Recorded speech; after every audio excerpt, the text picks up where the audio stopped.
Hi guys, it's week 3 of SiS in Shape, Adventures in Competing. It's just the beginning of week 3 for me. It's Sunday night, and so I've done 2 full weeks. This week's been a bit more challenging mentally for me because I didn't lose weight, and that can be really hard on you when you're planning a certain amount of weight loss each week. But if you follow me on Instagram, you would have seen that after I had my little freak out in the morning, I went and I measured myself with a measuring tape, and I was actually down 1 inch in my waist and down 1/2 inch in my hips, which is quite a lot of progress in 1 week. I also took my progress pictures, and there was a noticeable difference. Not as much in my legs as I would have hoped, but like most women, that's where I carry my weight, and hopefully that'll come.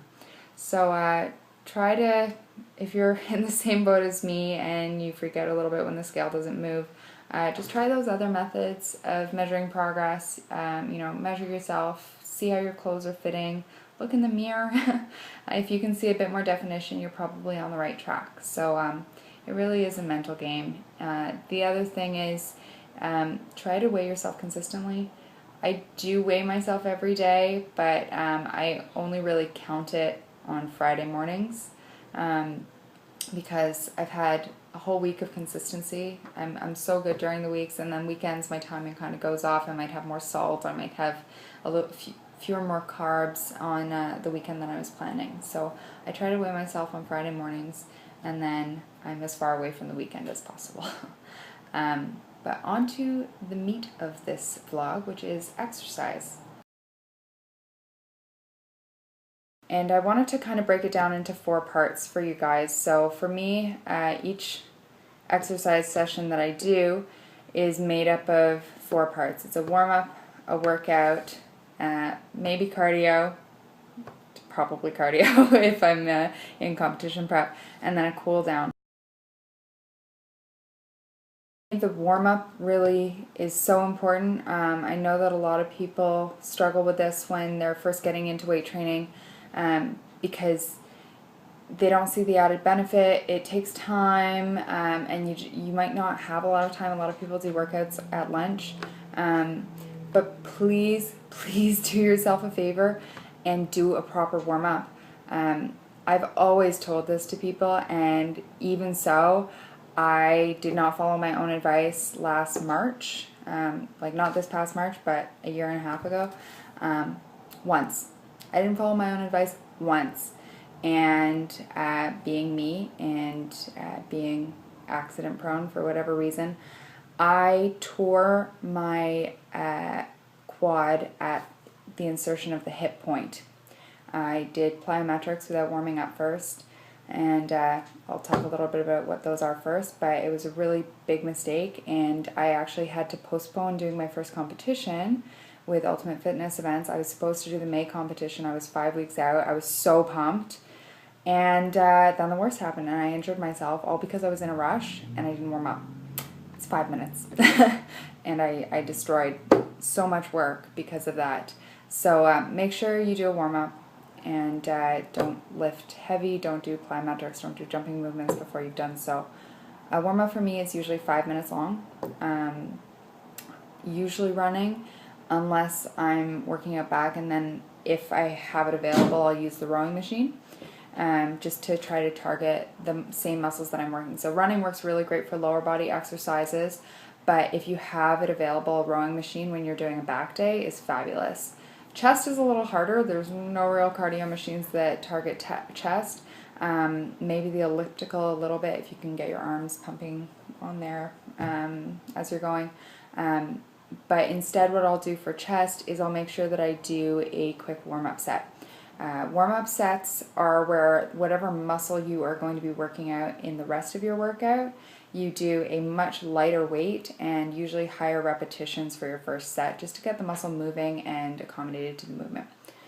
So for chest, I usually do bench press with just the bar, so that's 40 pounds, which might be too much for some people, but for me, that's a good weight. It's very manageable. I can easily knock out 15 reps with that, and then I feel good and warmed up for my heavy sets.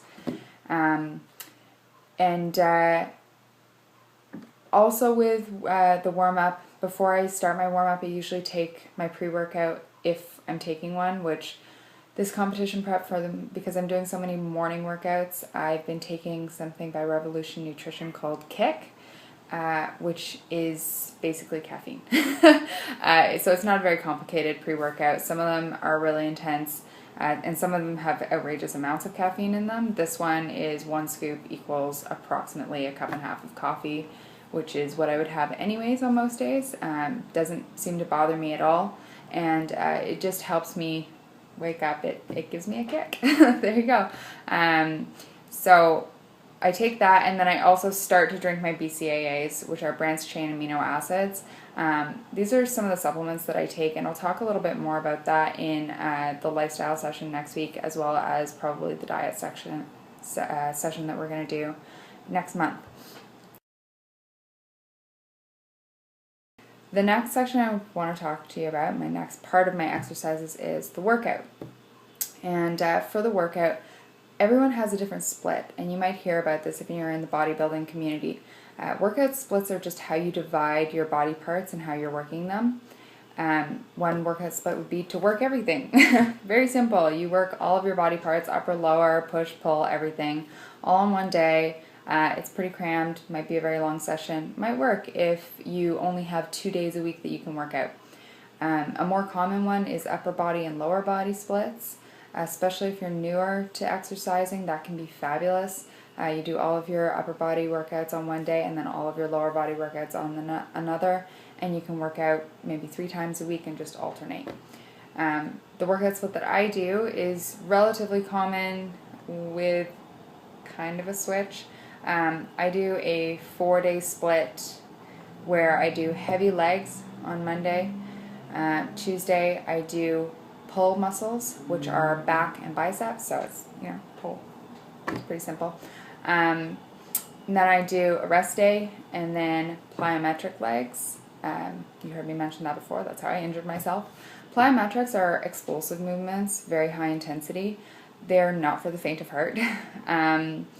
Insanity, P90X, these types of programs that you've probably heard about, they use plyometrics. It gets your heart rate up really fast. It can replace cardio.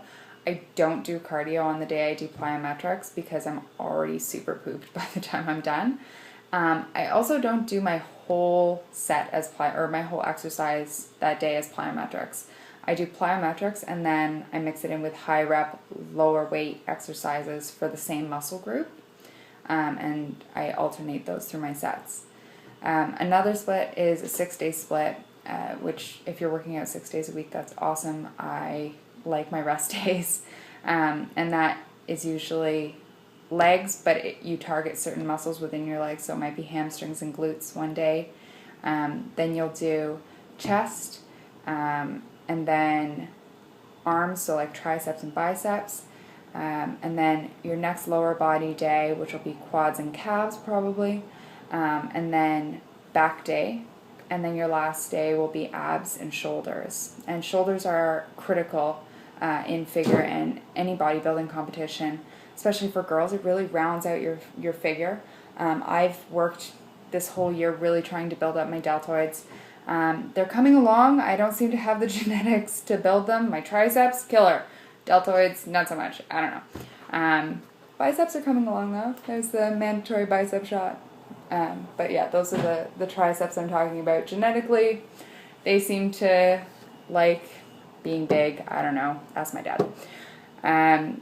Some other things as far as the actual meat of the workout goes are things like reps, sets, tempo. There's so much that you can do. My big thing is doing compound lifts. It saves so much time. There's so many machines in these gyms, and they're great as a beginner. It can take a lot of the fear out of going into the gym and just not knowing what you're doing. But doing compound lifts like squats, deadlifts, dips, push-ups, pull-ups, these are amazing, mostly body weight exercises that you can do.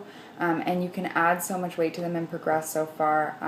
My absolute favorite is deadlifts. You can just move so much weight, and getting to see those 1 rep maximums go up is such an amazing feeling.